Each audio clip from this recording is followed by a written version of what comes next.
many have called the best 8 minutes of boxing ever. He is the undisputed middleweight champion of the world. Please welcome marvelous Marvin Hagler. The tragic story of Marvin Nathaniel Hagler, known to the boxing world as Marvelous Marvin. Hagler represents one of the most heartbreaking examples of how greatness can be overshadowed by controversy, politics, and ultimately a premature and shocking end that left the sports world reeling and questioning everything they thought they knew about one of boxing's most dominant and feared champions. Born on May 23, 1954, in Newark, New Jersey, into a world of poverty, violence, and limited opportunities, Hagler's early life was marked by the kind of struggles that would forge the iron determination and relentless work ethic that would later make him one of the most feared middleweights in boxing history, yet also instill in him a deep-seated mistrust of the world around him that would ultimately contribute to his isolation and the tragic circumstances that would define his later years. Growing up in the projects of Newark during the turbulent 1960s, Hagler witnessed firsthand the devastating effects of urban decay, racial tension, and economic desperation.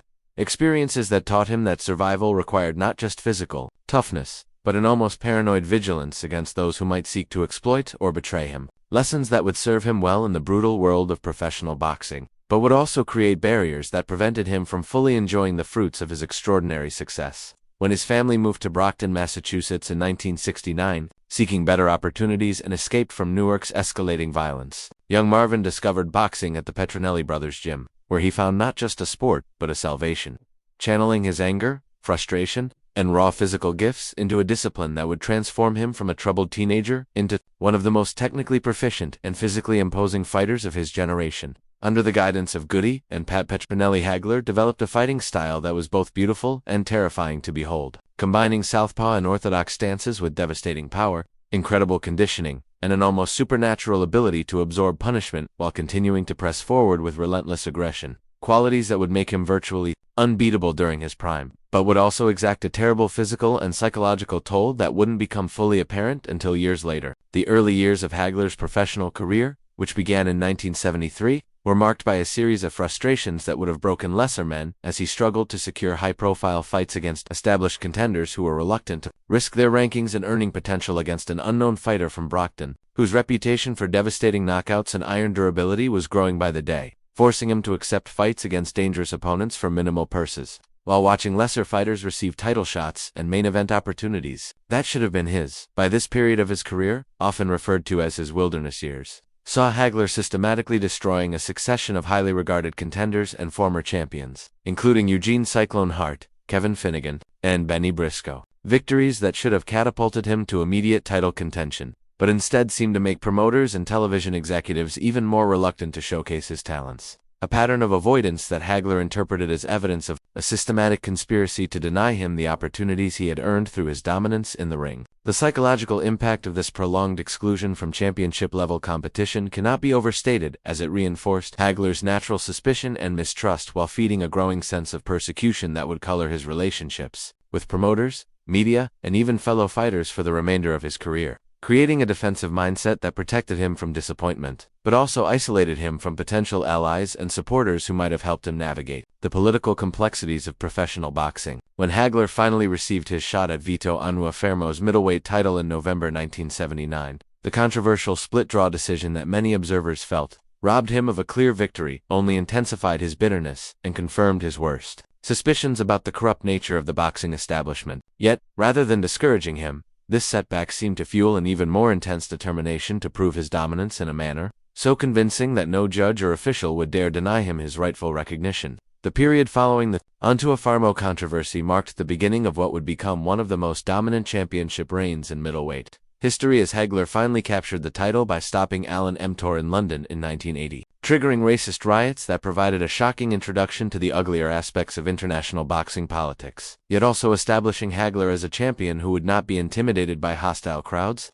biased officials, or any other obstacle that might be placed in his path to greatness. Over the next 7 years, from 1980 to 1987, Hagler defended his middleweight championship 12 times against a who's who of elite contenders, including Roberto Duran, Thomas Hearns, John Mugabe, and Sugar Ray Leonard, victories that showcased not only his exceptional boxing skills, but also his incredible courage, conditioning, and ability to rise to the occasion in the biggest fights. Performances that should have established him as one of the greatest fighters in boxing history and secured his legacy for generations to come. However, Even during this period of unprecedented success, Hagler's relationship with the boxing establishment remained strained as he frequently clashed with promoters over purse splits, television deals, and promotional opportunities. Conflicts that he viewed through the lens of his earlier experiences with discrimination and exploitation, leading him to adopt an increasingly confrontational stance that, while protecting his immediate financial interests, may have limited his long-term earning potential and public recognition. The physical toll of Hagler's fighting style,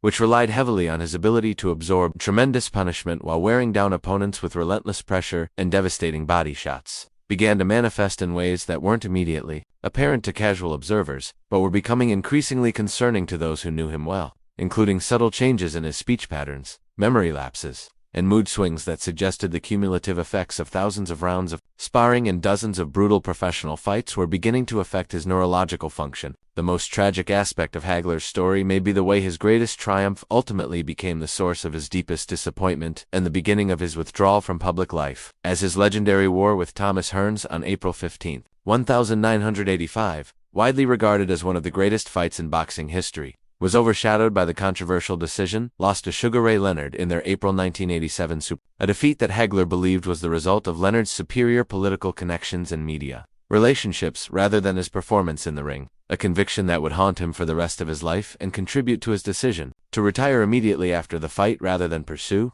what would have been lucrative rematches and additional championship opportunities. The aftermath of the Leonard fight revealed the extent to which Hagler's mistrust and paranoia had isolated him from potential supporters and advocates, as his immediate retirement announcement and subsequent refusal to consider comeback opportunities or exhibition matches suggested. A man who had lost not just a fight but his faith in the entire sport that had given his life meaning and purpose. A psychological wound that seemed to cut far deeper than any physical injury he had sustained during his fighting career. Hagler's post-retirement years were marked by a series of increasingly desperate attempts to find fulfillment and purpose outside the boxing ring, including a brief and largely unsuccessful acting career in Italy, various business ventures that failed to capture his interest or imagination, and a growing estrangement from the boxing community that had once celebrated his achievements. Patterns of behavior that suggested a man struggling to define himself, without the identity and structure that professional fighting had provided for nearly 2 decades. The physical and mental health challenges that began to emerge during Hagler's later years painted a devastating picture of the long-term consequences of a career built on absorbing and delivering punishment at the highest levels of professional boxing. As friends and family members reported increasingly erratic behavior, memory problems, and personality changes that bore an uncomfortable resemblance to the symptoms associated with chronic traumatic encephalopathy, the degenerative brain condition that has claimed so many former fighters who built their careers on their ability to withstand punishment. The isolation that had protected Hagler during his fighting career became a source of tragedy in his retirement, as his mistrust of others and reluctance to seek help or acknowledge his problems prevented him from accessing the medical care and the emotional support that might have improved his quality of life and helped him cope with the challenges of life after boxing, a situation that was exacerbated by the sport's historical reluctance to acknowledge